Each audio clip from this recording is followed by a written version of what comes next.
of people who care about the issue of justice for all, because what is more important in this world than justice for all? And what is more important in the world than the children? And I'm so glad that tonight we brought up the name of Hind Rajab, the 5-year-old girl who was in a car for hours with her relatives who were dead next to her, having been shot by the Israeli military, and she bled to death while pleading for help from the emergency crew who came to find her only to be shot as well. And hold in our hearts all of those children who continue to suffer because of the policies of the Israeli government. And when people ask why I'm so obsessed with this issue, I say a couple of things. One is because I'm of the Jewish faith, and I think that as Jews we have a particular responsibility to stop using our religion to justify genocide. That's right.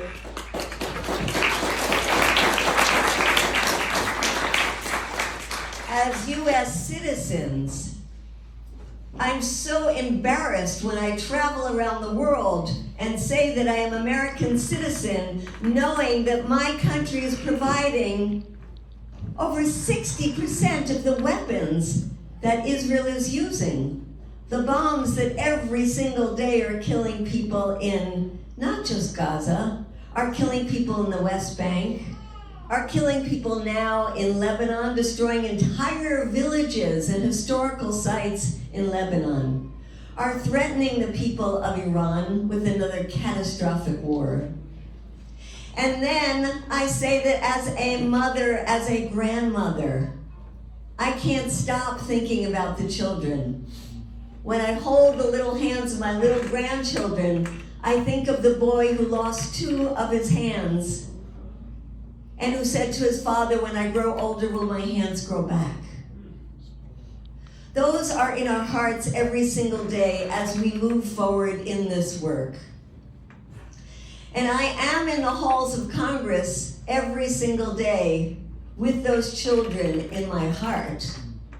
And this Wednesday, when Congress comes back after their recess, when they were doing their electoral politics, we will be there with the faces of these children, these beautiful children, taped onto us, and walking silently through the halls of Congress, through the cafeterias, through every single place where these congressmen go, so they can see the faces of the beautiful children who have died because of our direct participation in this horrific slaughter and now starvation.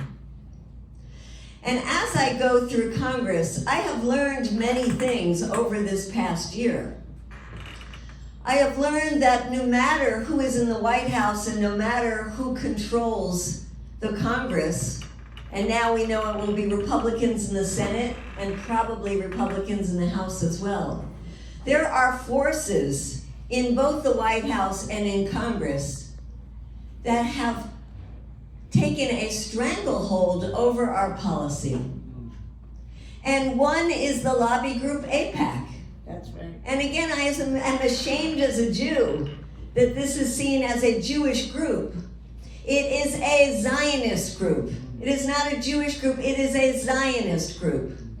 And it is a group that has learned for decades how to manipulate our electoral system, how to take control through fear. And that fear has been so palpable in these last elections when during the primary, we saw AIPAC come in and take out the careers of 2 of the best Congress people that we had in Congress.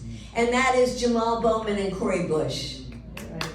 These are 2 wonderful advocates, not only for the people of the Palestinian people, but for us, the people in this country. And AIPAC put millions of dollars into the primary to make sure they wouldn't be allowed to even run. And we have seen AIPAC bragging in this election how hundreds of the people that it endorsed have won. And that's not just because of the money they give. It's because of the fear that other Congress people have that they will become the targets of AIPAC. But we have to see that this is changing. That there are Congress people now who are embarrassed to be taking money from AIPAC. When we put out our social media videos, and if you haven't seen them, please go to either Code Pink or my name, Medea Benjamin, because when we confront these people, we then post how much they are taking from AIPAC. And they get embarrassed by this. And AIPAC is getting a bad name. And that will get a worse and worse name as time goes on. And we have also seen that AIPAC is not all powerful. We have seen how members who have challenged AIPAC have been reelected. And those are people like Rashida Tlaib, people like Ilhan Omar, people like Summer Lee, people like Mark Pocan, who has had an ongoing fight with AIPAC over on the internet. And they all have won their reelection. And there is one Republican who has come out and exposed AIPAC in a brilliant way. And if you haven't seen him, his name is Tom Massey, and you have to see the interview that he did with Tucker Carlson. It was just eye-popping when he talked about every member of Congress having an AIPAC babysitter, having someone in AIPAC in their district, because they're smart. It's not just about money, it's about organizing as well. Somebody in every district who is their AIPAC buddy, who has their cell phone number, who goes out to lunch with them, and who they have to check with about how they're going to vote on every bill that pertains to Israel. So this is something that really is quite remarkable, because when you think about it, AIPAC represents a foreign country. AIPAC should be forced to register as a foreign agent in this country. And when you said about going to Congress and how one of the things that shocked you is seeing all of these signs, I stand with Israel, including Israeli flags outside the offices of members of Congress, you have to say, what is this? Who are these people? They are not representing us, the American people, because if you look at the public opinion polls, the majority of the American people not only want a ceasefire, but quite extraordinary that despite the people that are supposed to represent us, despite the corporate media that is full of propaganda about Israel, the majority of people don't want us to keep sending money to Israel. And yet we have these people in Congress that continue to take our tax dollars and give it to a country that is involved in a genocide. So we are countering the forces of AIPAC. Not fast enough, but we are doing it. Another force that's become so clear to me during the last year that I really had no idea of before I started walking the halls of Congress and going into their offices is the Christian Zionists, the evangelical Christian Zionists. And they are larger than AIPAC. They are enormous. They claim to have 10 million people in just one of their organizations called CUFI, Christians United for Israel. They have huge megachurches. And in their case, it's not so much giving the money, it's the voters. They represent millions and millions of voters. And I'm sure that many of them are very, very nice people. But some of them are evil people. And I want to quote one of them, who is a member of our Congress, a senator, a very senior senator, Lindsey Graham. Just so you understand the kind of hate that they represent. He says the most radicalized people on the planet live in the Gaza Strip. They have been taught from birth to hate Jews, kill them all, and drive them into the sea. Now, I have been to Gaza 7 times. Every time I went, I was very clear and open that I was Jewish. And I was embraced as a sister by everybody I met with, who wanted to make it clear to me that they were not against the Jewish people, they were against Zionism. But that is not something you hear from the mouth of Lindsey Graham, who went on to say, and I hate this one, he says, how do they teach math in Gaza? If you had 10 Jews and you killed 6, how many Jews would be left? That's what they're taught in their schools. And then he said, the reason so many Palestinians are dying is because Hamas wants them to die. So I don't want to take any pressure off Hamas militarily. I'm all for Israel having the time and the space to destroy them. We are in a religious war here, and I am with Israel. Whatever the hell they have to do to defend themselves, level the place. Heck, let's remember the United States dropped 2 atomic bombs on cities in Japan to end World War II. So Israel, do whatever you have to do. Survive as a Jewish state, whatever you have to do. This is sickening. This is absolutely sickening. And it's coming from somebody who calls himself a Christian. Another major force that has control of our government are the defense, the weapons, the military contractors. The people who make their money producing not only killing machines, but now the whole surveillance industry that Israel has become so much a part of. This military-industrial complex, they have more lobbyists than there are members of Congress. They are in Congress every single day. And these people profit from war. These people need war to make a living. These people tell us that if it's not the people in Gaza who are our enemies, it's the people of Iran, it's the people of Russia, it's the people of China. They always need an enemy to dangle in front of us to justify the $1 trillion that we spend in this country on a war machine instead of spending that country to build affordable housing, to provide affordable college education for our students, to give us the health care that we deserve, or to confront the climate crisis. That's where we need to be spending our money. But these lobbyists want us to keep spending the money on weapons of mass destruction, weapons to kill other people. And so I see all of these forces as I walk the halls of Congress, and that's why it's so wonderful to see you and the young people who come. That's why we need more members of the Muslim community to be in the halls of Congress every single day. And I plead with you to come and join us whenever you can, because we are there every single day, 10 a.m. in the cafeteria of the Rayburn Building.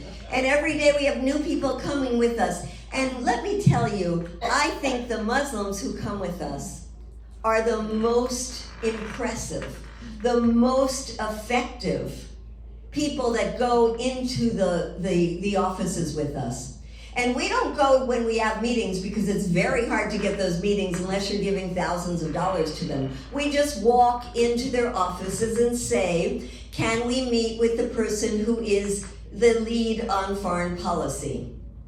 And sometimes we say, we don't really want to leave until we get to see that person. We'll hang out here for a while. And sooner or later, somebody usually comes out.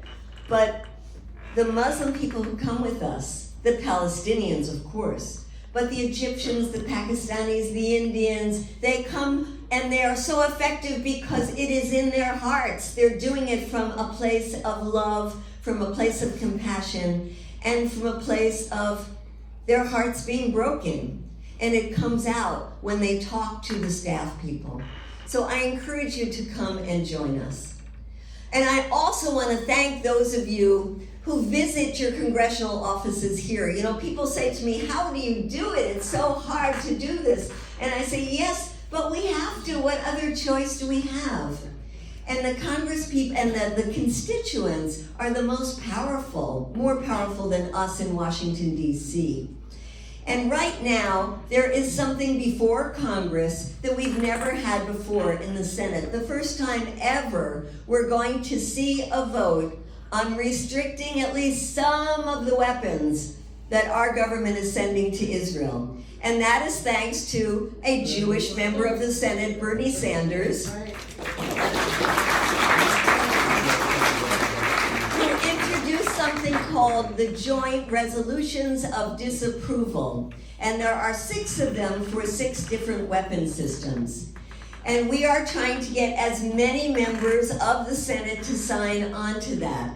So far, there are only 4 senators out of 100 that have signed on. It's just miserable. And it is absolutely unacceptable that the 2 senators from the state of Massachusetts have not yet signed on to that. That is unacceptable. And I know that many of you in the room are working on it. Please raise your hand if you've made a call to one of your senators.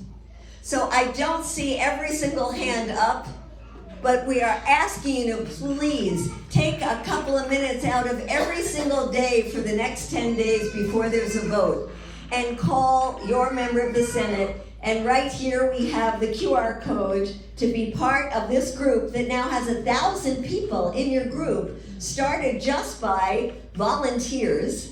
And you can join them making those calls because we have to flood the senator's office. And Senator Elizabeth Warren, who is so liberal on all kinds of issues, so progressive on all kinds of issues, fashions herself as somebody who really cares about human rights.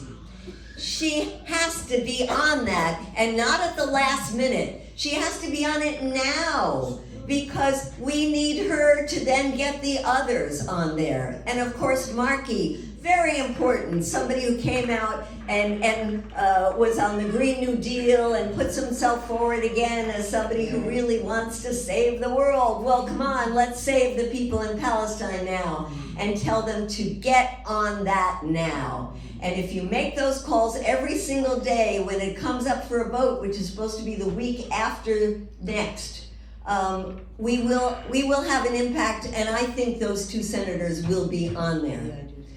So what else do we have? Well, we have Trump in the White House. Now, I'm not going to ask anybody who they voted for, and I really don't care, because I know people have all kinds of reasons for the votes that they made. That some people wanted to punish Kamala Harris as the vice president during a time when there was a genocide going, and who didn't, in her whole campaign, take the time to say, yes, I would do something different from President Biden. And there are so many times that she dissed the Muslim community when she could have embraced them. And I know some people voted for Trump because of that, or voted for third-party candidates, or didn't vote for the top of the ticket and voted down the line. However you voted, we still have to recognize that Donald Trump will be in the White House for the next 4 years. And what are we going to do about that?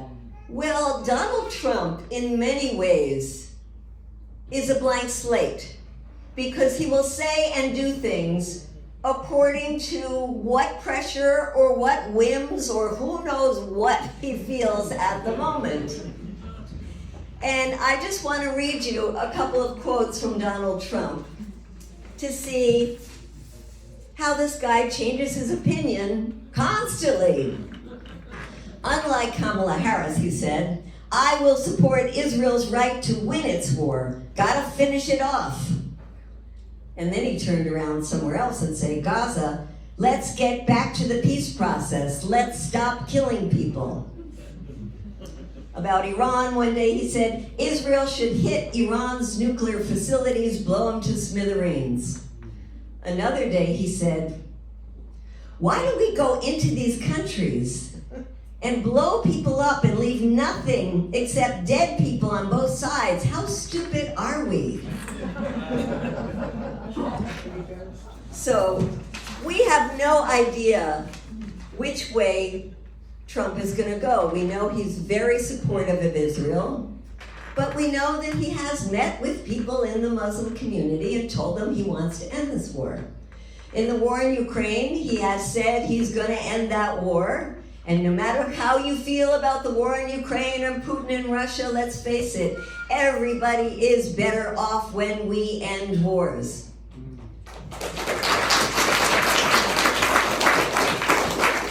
So let's give him support to end the war in Ukraine. Let's push our members of Congress to support those in the Republican Party, like Marco Rubio, has suddenly gotten on television and said, why, and this a guy who has loved wars, now he's trying to get a position in the Trump administration, and suddenly he says, why are we giving all this money to Ukraine when it's a stalemate? What are we doing that for? And suddenly there are all kinds of people in the Republican Party who are saying, we've given $200 billion, we have so many needs at home. But you know what? There is not one Democrat, not one, even among the most progressives, who have said that in the case of Ukraine. Now that there's a Republican in the White House, they can start saying that. Now that there's a Republican in the White House, more of the Democrats will suddenly start saying, oh yes, there is a genocide in Gaza, we have to do something about it. So we do have opportunities. You know, I probably shouldn't say this in front of all of you, but, you know, we only have 3 Muslims in Congress, right? 4. So one of them, oh right, is Andre Carson. And Andre Carson, a very wonderful representative. Well, we had asked his office if he would host an invitation to the UN Special Rapporteur, Francesca Albanese, who, if you hadn't heard it, she's one of the most brilliant people on this issue. And his office said, yes, we would love to do that. The day before it was happening, there was an article that came out in the Jewish Insider that said, she's an anti-Semite. Ridiculous, you know? And suddenly we got a call from the office, we have to cancel it. We were so disappointed. But we know that next week when we go, since it's after the elections, he will suddenly say, yes, please, have her come back. We would love to host her. So we have more opportunities, is what I'm saying. So while some people might feel a sense of despair about the result of the election because it wasn't going to be good no matter which of those candidates won, we don't have the luxury of despair. The people in Gaza don't have the luxury of despair. I have so many friends in Lebanon now who have been displaced, who have lost their homes, who are losing their relatives. They don't have the luxury to give up. And I have so many friends in Iran. I've been there several times. The FBI doesn't like that. Just like when I came home from Yemen, the FBI didn't like that. Just when I come home from Afghanistan, they don't like that. But I believe we need to talk to each other. And I want to end, it just came into my mind with an experience that I had when, after 9/11, when the US had invaded Afghanistan, which my group came out of that and said, let's not use this as a justification to go to war with other countries, and was about to invade Iraq. And we got a group of women together and said, we're going to go to Iraq. We want to be there with the Iraqi people to say, we do not agree with our government. That as long as there are weapons inspectors in Iraq, they're not going to use weapons of mass destruction even if they had them. And so we went to Iraq and we were very fearful. We had to fly into Jordan, and then we rented a car and we went through the desert and went through Syria and we get to Iraq. And we were really very nervous because our government was about to start bombing them. And we got to the border, and all of the other women got through and they held me behind. And the border guard said to me, Benjamin, "That's Jewish, isn't it?" And I was like, shoot. This is not looking good. And he kept me there while the others went through, and I was there sweating it out, saying, oh my goodness, this is under Saddam Hussein. I'm going to end up in some horrible prison, and nobody's going to hear from me ever again. And it was about 20 minutes later, and this border guard, huffing and puffing, came back. And he came back with a notebook. And he said, I've been learning Hebrew. Can you correct my grammar? And I said, I don't speak Hebrew. But why in the world are you studying Hebrew? And he said, when my country went to war with Iran, I studied Farsi. And now that it looks like my country is going to be at war with Israel, I feel I should learn Hebrew. Because we have to learn to communicate with the people that our governments say are our enemies. Because no people should be our enemies. And that is a lesson I carry with me in my heart every single day since that time. No people should be our enemies. And that is what Justice for All is all about. So thank you so much for the honor of being here tonight, speaking with you. And as we move forward, we know we will not rest until the people of Palestine are free. So free Palestine!